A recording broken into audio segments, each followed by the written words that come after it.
அஸ்ஸலாமு அலைக்கும் அன்புள்ள சகோதர சகோதரிகளே, நாளை மறுநாள் நோன்பு ஆரம்பிக்கிறது.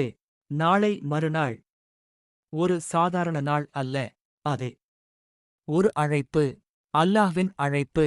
ரமலான் சஹர் நேரத்தில் அலாரம் அடிக்கும், கண்கள் திறக்கும். ஆனா மனசு விழித்திருக்கிறதா? நாம் பசியை தாங்கப் போகிறோம், தாகத்தை தாங்கப் போகிறோம், சோர்வை தாங்கப் போகிறோம். ஆனா நம்ம நப்சை தாங்க தயாரா? நோன்பு என்றால் சாப்பாடு விட்டு இருப்பது மட்டும் அல்ல. கண்களின் நோன்பு, தவறானதை பார்க்காமல் இருப்பது. காதுகளின் நோன்பு, தவறானதை கேட்காமல் இருப்பது. நாக்கின் நோன்பு, பொய், கிசுகிசு, கோபம் தவிர்ப்பது.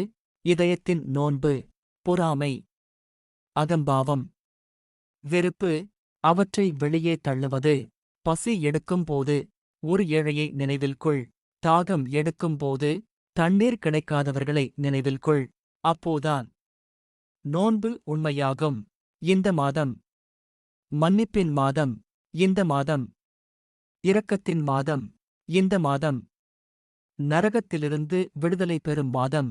ஒரு நன்மை, பல மடங்கு சவாப். ஒரு துஆ, வானத்தை துளைக்கும். ஒரு குர்ஆன் ஓதுதல், இதயத்தை சுத்தம் செய்யும். நம்ம வாழ்க்கை எப்படி ஓடுது தெரியுமா? மொபைலுக்கு நேரம் இருக்கு, சமூக ஊடகங்களுக்கு நேரம் இருக்கு. ஆனா துவாவுக்கு நேரம் இல்லன்னு சொல்லுறோம். இந்த ரமலான் மட்டும் அப்படி இருக்கக்கூடாது. நாளை மறுநாள் நோன்பு ஆரம்பிக்கும் முன் ஒரு முடிவு பண்ணிக்கோங்க. இந்த ரமலான் நான் மாறுவேன். இந்த ரமலான் என் பாவங்களை விட்டுவிடுவேன். இந்த ரமலான் அல்லாஹ்வுக்கு நெருக்கமாகுவேன். கபரில் நம்ம மட்டும்தான் இருப்போம். பணம் வராது, பதவி வராது, நண்பர்கள் வரமாட்டாங்க. நம்ம நோன்பு, நம்ம துவா, நம்ம அமல்கள் மட்டும்தான் வரும்.